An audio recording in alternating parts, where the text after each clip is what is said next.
Welcome to Your Thoughts, Your Reality with Michael Cole, the podcast that shines a compassionate light on the journey of veterans battling through life's challenges. Michael is a dual elite certified neuroencoding specialist in coaching and keynote training presentations, dedicated to guiding military veterans as they navigate the intricate pathways of post-deployment life. Join him as we delve into the profound realm of neuroencoding science, empowering these brave individuals to conquer universal battles, procrastination, self-doubt, fear, and more. Together, let's uncover the strength within you to re-engage with families and society, forging a new path forward. Hello, everybody. Hey, so sorry for a little bit of a delay, but we are here with an amazing gentleman. I am so excited for this show. So we have Jon Cobb on here. He's a Marine Corps combat veteran who served in Iraq, overcame homelessness, unemployment to achieve success, and it's an amazing, inspiring story. I can't wait to dive into that. I graduated from Harvard after attending community college and working minimum wage jobs. Brazilian Jiu-Jitsu black belt master world champion. Jon, do you have time for anything else? 4 kids and 1 on the way too. So there you go. Fantastic. And he's a renowned leadership coach and LinkedIn top voice for leadership, providing valuable guidance to top companies. So Jon, why don't you tell us just a little bit more about yourself? I think you summed it up. It's been a crazy journey. I joined the Marine Corps when I was 17, signed my contract, and ended up going over to the Middle East several times. Left the Marine Corps and thought I had a great job lined up. It didn't work out. Ended up living out of my car. I lived out of an abandoned barracks on Camp Pendleton for a while. Sorry, Marine Corps. Really, I should say that out loud, man. I mean, it's been a few years, so I don't think they'll come after me now. Yeah, but I really had no idea where I was going in life. And what I realized was that whatever I was doing, living out of my car, working, this like minimum wage job, was not what I was created to do. It's not the end all be all for my life. And so I started looking for something better, and found people that could help me, and little by little took those baby steps in the right direction, built those relationships, did my research, ended up going to a couple of great community colleges first, and then got my undergrad, and worked my way up to go to Harvard, Stanford, Berkeley, and Vanderbilt. So, that's really my message in a nutshell.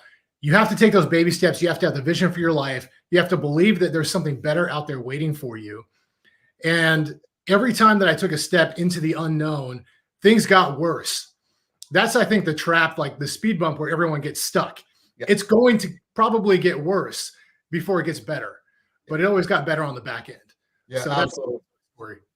And it's important to remember that, but those speed bumps or walls we run into, depending on the way we look at it, is that's how we learn.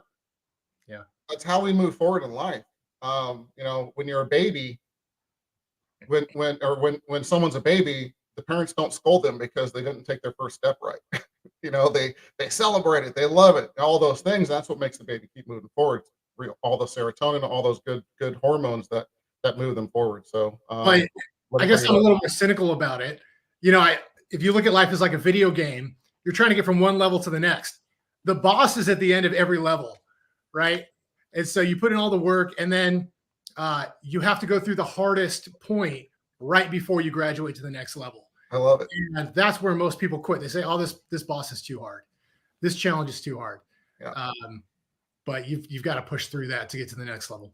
Absolutely. I really love that analogy, man, because it really puts it in place for this generation. And from ours, we played Atari.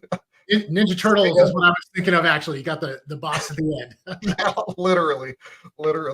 So before we really get started, and I just want to remind everybody, on the top right-hand corner of your screen, there's a blue QR code. It takes you to empowerperformancestrategies.com. Again, empowerperformancestrategies.com for people listening later on podcast forums. And there are all kinds of resources, some books I've written, some Facebook groups, and all kinds of good stuff for veterans and their families. So please check that out.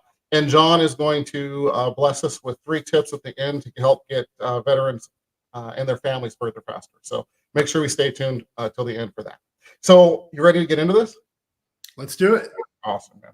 So can you share some of the pivotal moments, or maybe that one pivotal moment when you got leverage over yourself and really made a change? I know you touched base on it, but can you get a little more detailed on what said, no, this is not enough, and this is enough of what I'm dealing with now?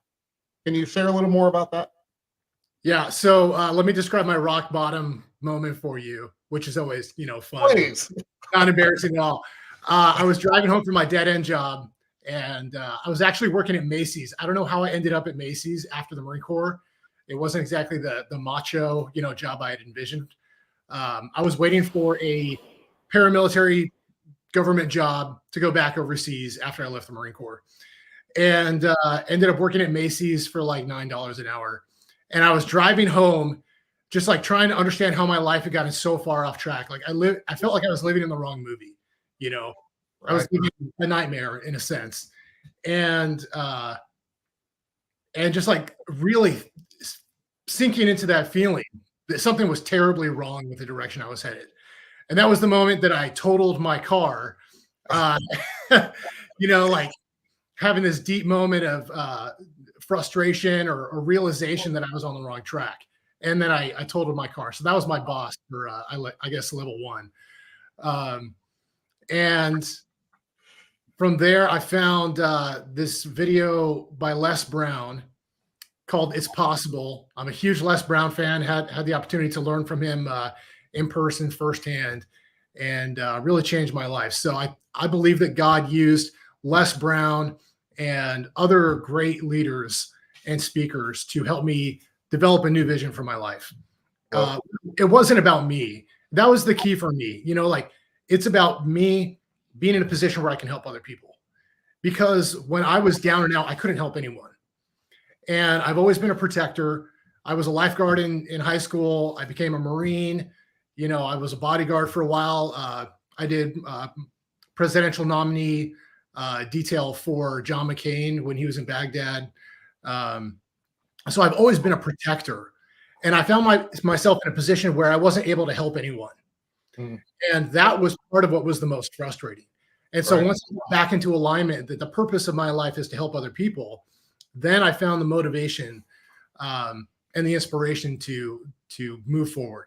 So that was really important for me. And I think for a lot of veterans and first responders leaving service, to realize that there are other ways that they can help people, and that is an important part of their life. And they're not going to be happy if they're not doing something really meaningful in a deeper way. Yeah, I absolutely love that. And thank you for being vulnerable and sharing, your level 1. I appreciate that. It's funny. I just had spent some time with Les Brown a few months ago. So life be life, and man, that's for sure. He's incredible. Yeah, he really is. He's an incredible soul in the way he speaks, and he's just an amazing man. So I'm glad you're a fan, or he's a mentor for you as well. That's fantastic. Absolutely. Yeah. So you went from the military, and you're most people, and this is what I focus on with my coaching and so on, is really the transition period, because of what I found is that's when the trouble really starts. And if you can get on track with that transition period faster, with whatever, finding that purpose, finding that fulfillment, which I think a lot of us, whether you're a soldier, whether you're a first responder, or just a human being, we have to find that for ourselves, right? Would you agree with that? Yeah, you have to find what's next. And that takes a lot of research and soul searching. And I think people skip that step. They think they have to go directly from what they're doing now to the next thing. The next day they have to start the next job. And they don't take the time to reflect and do their homework and talk to people as much as they probably should. Yeah, it's really, I think a lot is, what do you want? Everybody goes to how before what do you want. That's what I have found. How about you? When you're I know you obviously have a coaching business. What have you found? You have to know what you want, and that's not always easy because our lives are full of distractions. You're worried about how you're going to pay the bills and your social status. Are you growing in your career? You might actually have to take a step back in your career to get into alignment with what you really want. You have to think about the type of life you want. Do you want to be a tech CEO, or do you want to have a lifestyle entrepreneur type of career? Do you want to, play a role within a larger organization, public sector, private sector? Like, you've really got to dig through these things. And it's not so much realizing what you want to do as much as forgetting about all the stuff that you don't want to do that pulls us in different directions. We live in an attention economy, as Gary Vee says, and you've got thousands of things that are pulling your attention in different directions. And you need to eliminate all of that noise from your life to remember what's most important to you. I love that. Thank you. Thank you. So a few years ago, I tried to start a tech company. I built a social media platform. I don't know if you knew this. I built an entire social media platform, launched it, wanted to be the next Mark Zuckerberg, and did everything I wanted to do in that company up to a point, and realized I don't want to work, 100 hours a week in San Francisco like some of these tech entrepreneurs. I want to be in a position where I'm impacting people's lives in a more direct way, I guess I would say. Yeah. And being the father that I wanted to be. So I found that balance. It wasn't easy. It took time, but I found it.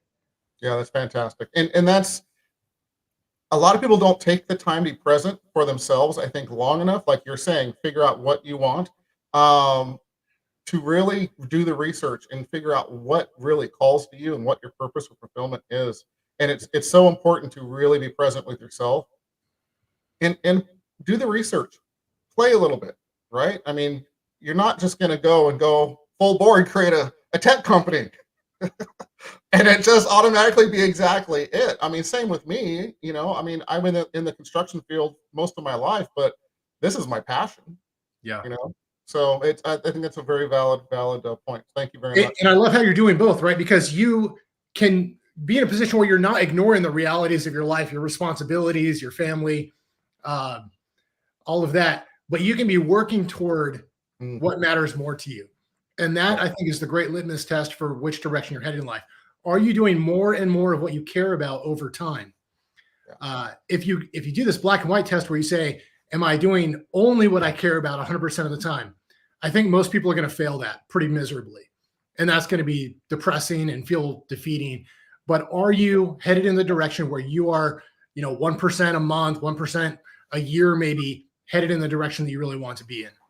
I love that. And I tell people a lot, you don't have to go 100% or 90% or 80%. Just do a 2% shift in steering your ship. And it's amazing the destination in quicker time than you imagine. You end up in that island that you want to be at instead of, I don't know, I can't even think of something, but not the place that you thought you were heading, but very, very small 2 millimeter shifts and your life changes. Everything changes. And you can do experiments too. I challenge people to do small experiments. You don't have to quit your day job. You can start something on the side. You can start to do the research on the side. Don't get stuck in that planning and research phase, because a lot of people get stuck there trying to have the perfect plan. Absolutely. But be honest with yourself, start taking action. Those micro movements, those 2-degree shifts will change everything over time, for sure. I love that. It's funny because of fear of failure, fear of rejection, the 10 things that stop people from moving forward in life, and they just sit there and aim and aim and aim and don't shoot the gun. It doesn't have to be perfect action, but take the action and shoot the gun, So love that, man. Hey, so what role did the military experiences, because I really want to kind of move in, we're almost halfway through the show already. What kind of experiences did the military and your experience with resilience and your conditioning and training help with moving into, obviously, going into Harvard and all those things? I know you gained so many different skill sets in the military. So what role did that play moving forward into the rest of your life, if you will? Because I really want to focus on, you're on level 1. How do we beat the game? Yeah, so I learned to enjoy the journey. That is something people talk about, but it's really underestimated. Boot camp's a great example. Boot camp is the worst experience of your life. You're treated like dirt. You're not even allowed to refer to yourself in the first person. You can't say I or me or mine in Marine Corps boot camp. And you're treated like a nobody. That's part of treating like a nobody. And at the same time, it was one of the best experiences. I learned to love it despite the pain and everything, the lack of sleep. So enjoy the journey. And every day felt like progress. They say that you should go from meal to meal, sleep to sleep, to get you through something like boot camp. Know what baby step you're looking forward to. Know what the reward is that you're going to get in the short term. Don't worry about the big picture. Don't be thinking about graduation. And I think that as we're working towards our goals, it's the same. You have to appreciate every little step along the way. So that was number one. And then two was, realizing that failure is not an option, right? In combat, you give up and you fail, you're dead. So you have no choice but to keep pushing forward. And sometimes you're holding the line, but you can't go backward. Yeah, absolutely love that. It's so funny how we don't look at those SMART goals, I call them, but so they're measured, but those little goals, so you can enjoy that journey and say, yeah, I did it again. Woohoo! Celebrate, right? So it's really really fantastic tip there. Can you discuss the importance of building a support network, especially when you're coming out and transitioning, and how you did that, and how it contributed to your post-service success? Yeah. So honestly, I could have done a much better job. I didn't realize that I needed help initially. Right. And one thing that defined me being stuck when I was essentially homeless was that I was alone. And when I was in the Marine Corps, I was on a scout sniper team, and I was never alone. I always had someone watching my back. We call it fire watch. Someone is up all night long, making sure that you're safe. And I love that feeling that we are taking care of each other. Somebody's always got your back. And that's what I lost when I left the Marine Corps. And so you have to find your new squad, your new tribe. Great book there called Tribe by Sebastian Younger.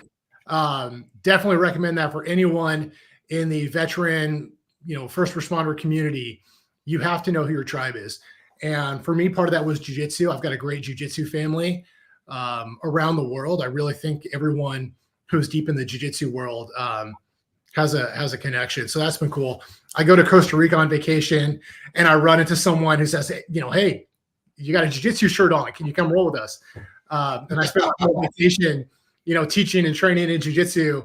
That happened in the Bahamas too and stuff. So that's been fun. But that's part of my tribe. And you have to have a tribe. And you have to find the experts who've kind of been there and done that, because you're not going to understand what to do. The civilian world is completely different. The interview process is different. And you have to become an expert in how to be successful in that. Just like the military, you have to become an expert in your skill set. Well, getting hired, getting into the education programs that you want to, all of that requires a certain level of expertise. And if you're just going off of what you heard or what somebody told you, or a couple of articles you read, that's not enough. I've read hundreds of articles on the GI Bill, how to get into top programs, how to interview. I took job interviews just for practice, and I was interviewing them too. I would have considered the job, but I looked at them as practice, and I tried to become an expert in the things that I wanted to be successful in. Yeah, that's fantastic. So can we talk about the GI Bill, since you brought it up? Yeah. I think it's super important. How did you maximize, if you can, since you did the research and obviously were successful, how did you maximize your GI benefits? What advice would you give veterans looking to make the same move? Yeah, so somebody a lot smarter than me would have gone straight to like Stanford for their undergrad.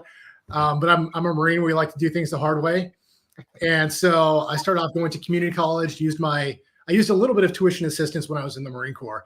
I was actually paper mailing assignments back from Baghdad, making like almost no progress whatsoever, but it felt like I was doing something, right? And I got addicted to that feeling of progress. So then when I actually had the chance to go to school full time, I took triple full-time credits at one point. I took 36 semester credits in one semester to graduate faster. And the school that I went to had the yellow ribbon program, so they paid for everything that the GI Bill didn't. And so I found a way to maximize the benefits that I was offered, and really finished my undergrad in about a year and a half. Most of my undergrad in a year and a half. Nice. So that saved a lot of GI Bill. I used part of that GI Bill to go to the Orange County Sheriff's Academy for my time as a police officer. And so that was 6 months. I used it for a 6-month graduate program at Stanford in international security. And then I used it for my MBA at Vanderbilt.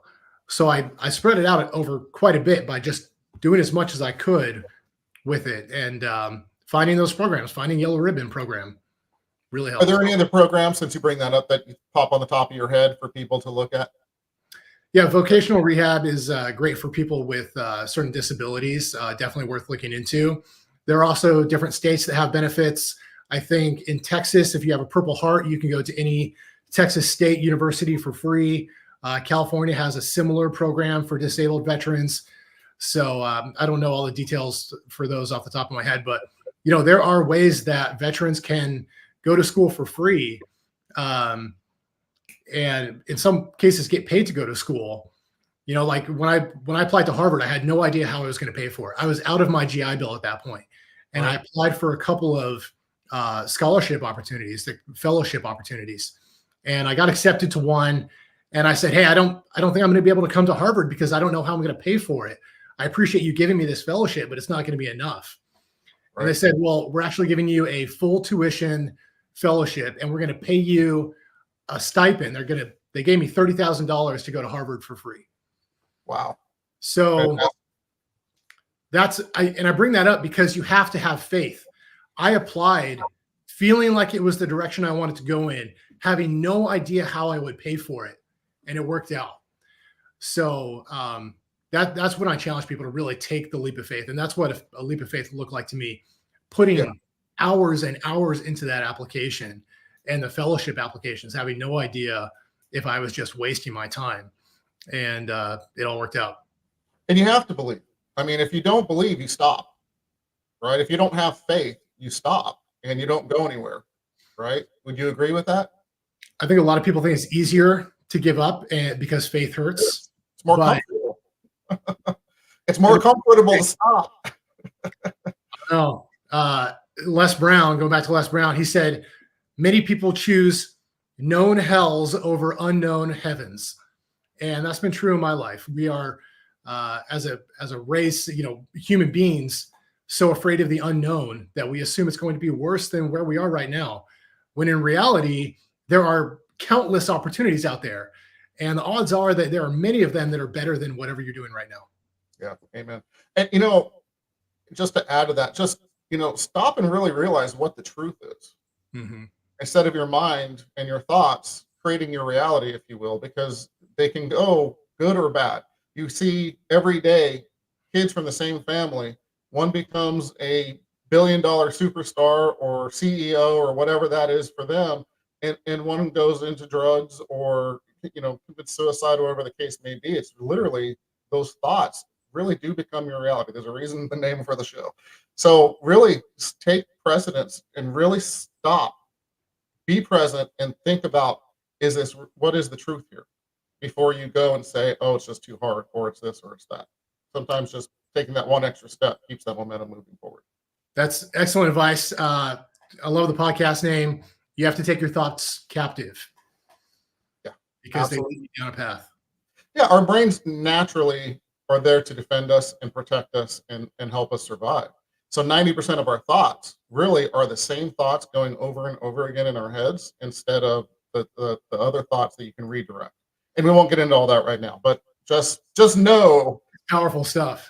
Oh, thank you, man. Thank you. So, okay. So I just realized the time. How was your journey from, I'm really enjoying the conversation. So time gets away with me when I'm doing that, man. Just good organic conversation, man. How's the journey really from homelessness to Harvard influenced your approach to leadership and your coaching? So everyone's at their own level of challenge. I talk to people every day who feel like they are in over their heads, people that have imposter syndrome, and they feel stuck because they see what's next and they're not there yet. Mm-hmm. There's always a period of time where you see what's coming before you're there. and you have to keep moving forward. So I try to break things down for people so they're not focused on, 10 miles down the road. They're focused on what's next. And it's great to have that big picture vision. But what's like the immediate baby step? And so you talked about SMART goals. I break that down into two extremes. One extreme is the long-term, the best outcome you could possibly have, your really big picture goals. And the other is what is right in front of you that you could do like today, like in the next 5 minutes to make progress. And that's how you get momentum, like looking at your toes to take those baby steps. Absolutely. So I challenge people to really to break things down in that kind of way, and to look back at their own past and see where they've been successful before. I was talking to an executive at a Fortune 100 company, and she was doubting herself. And I made her like write down all of her successes that got her to the C-suite level position, at one of the best companies in the world. And she looked at that list and she said, holy cow, I've overcome everything that has ever gotten in my way. How could I doubt myself now? Love it. That's your brain playing tricks on you. Yeah. Success leaves clues. And when you take the time, ooh, I just got chills. I love when that happens. When you just sit there for a minute and you just look back on your past successes, and even more importantly, celebrate them as they're happening, when you realize, oh man, I was successful here, or hey, I got up today and didn't just lay in bed and watch Game of Thrones again, whatever the case may be. But when you celebrate that stuff and just really just stop and think and make that list, or whatever the case may be, I love your advice. Make that list and just realize, damn, how my success rate at pivoting, or my success rate at moving forward and finding a new job, or whatever that is that your goal is, if you can just do that and just see the success, it changes the game, man. I love that advice. I truly do. I did a poll recently on LinkedIn where I asked people if they felt like they were better off now or worse off than they thought they'd be at this point 5 years ago. Okay. And not politically, this is not a politics thing. Right. And the majority of people said they're actually better off than they thought they would be. And I thought that was really cool. If we have to keep that in mind, that there's always going to be stuff that we want.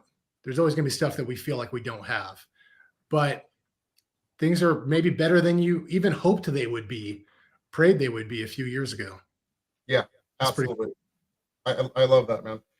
So really, I'm going to ask for your 3 tips in just a minute, because we're about out of time here. So first of all, how do people reach out to you? How do people get a hold of you? So my website is joncobbcoaching.com, John with no H. My email is help@joncobbcoaching.com. And you can find me on LinkedIn. I spend most of my time on LinkedIn, Jon Cobb, and also starting to put more videos on Instagram and other channels. But LinkedIn is really home base for me. Fantastic. So people, again, if you're called to Jon, reach out. He's fantastic. So can you do our 3 tips to get veterans further faster, and their families, of course? Yeah. So tip number 1 is create white space in your life. Go for a backpacking trip, take a week off to reflect, get rid of all that noise, and remember what's most important to you. Number 2 is do your research, read every article that you can find to become the expert on what you want to do. Once you understand what your purpose is, what you feel called to. And then 3, build your tribe. Find people who have been there and done that, maybe other veterans, and start to build this network that is going to pull you and help you really get toward that goal. So there's 3 things, but I mean, the biggest one is don't do it by yourself. I see so many people, smart, ambitious people who are trying to do it all on their own. And specifically, if you want to be an entrepreneur, that can be a very lonely road. So you actually need to have a team. I think of myself as an entrepreneur as part of a team. I've got a bunch of people on, LinkedIn that I work with. We're all helping each other. So life is a team sport. Business is a team sport. Don't do it by yourself. Absolutely love it, man. And it is so true. It is so true. When you are not in a tribe and you're doing it on your own, it's a lonely road. And again, the thoughts start creeping in, right? So absolutely, I love those tips, man. Appreciate that. So I just want to thank you again, Jon. This has been truly an honor to have you on.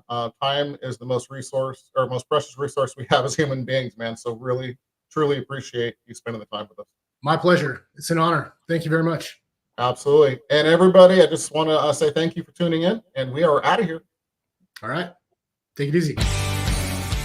Thank you for joining us on another insightful journey of Your Thoughts, Your Reality podcast with your host, Michael Cole. We hope the conversation sparked some thoughts that resonate with you. To dive deeper into empowering your thoughts and enhancing your reality, visit empowerperformancestrategies.com. Remember, your thoughts shape your reality, so make them count. Until next time, stay inspired and keep creating the reality you desire. Catch you on the next episode.